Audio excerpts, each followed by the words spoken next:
The problem that Pat Riley and Phil have is that when they coached, Pat Riley in the 80s and early 90s, and Phil in the 80s, late 80s and 90s and 2000s, is that teams control where players went. This is a different era. This is a different time. Players control. They like each other, say, you know what, I want to go play with you.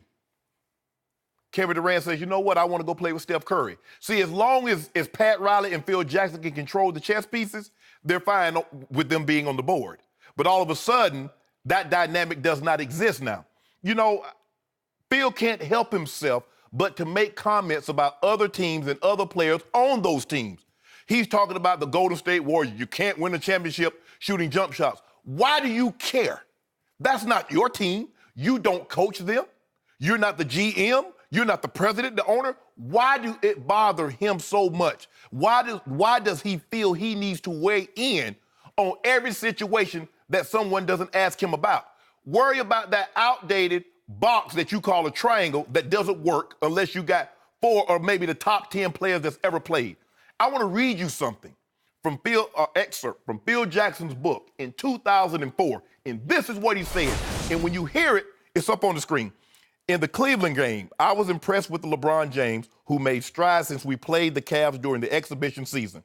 Yet, as talented as the kid definitely appears to be, I don't believe he or any 19-year-old should be playing in the NBA. These young men grow so dependent on their posses who fetch their cars, their girls, and they can't possibly develop into mature, self-sufficient human beings.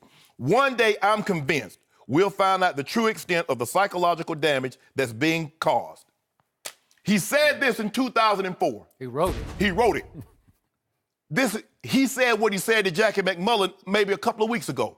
So in 2004 and 2016, he got to see firsthand, up close and personal, what LeBron became.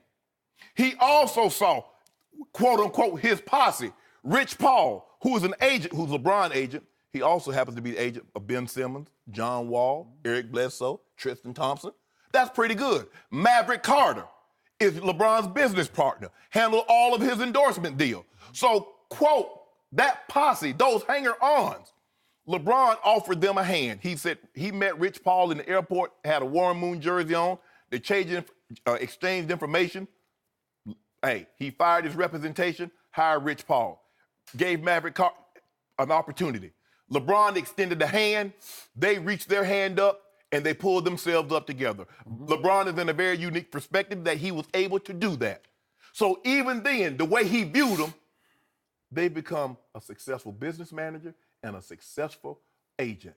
And he still views them in the very same light, knowing what they became. If you want to say that, because because the posse is a derogatory term, because you're assuming that everybody that hanger-oners, they offer him nothing. They can provide him with nothing. Even though he wrote this in 2004, here we are in 2016. He knows what LeBron became, a 4-time MVP, a 3-time champion. Skip, I don't think there's any psychological damage done, do you? Okay, those hanger-oners, that posse that he so eloquently stated in 2004 became a very major player, an agent in the NBA. Maverick Carter is LeBron's business manager. They also represent other players. So clearly, that just goes to show, no matter how high you go, no matter what you accomplish, they still see you in that light. I'm not saying Phil Jackson's a racist.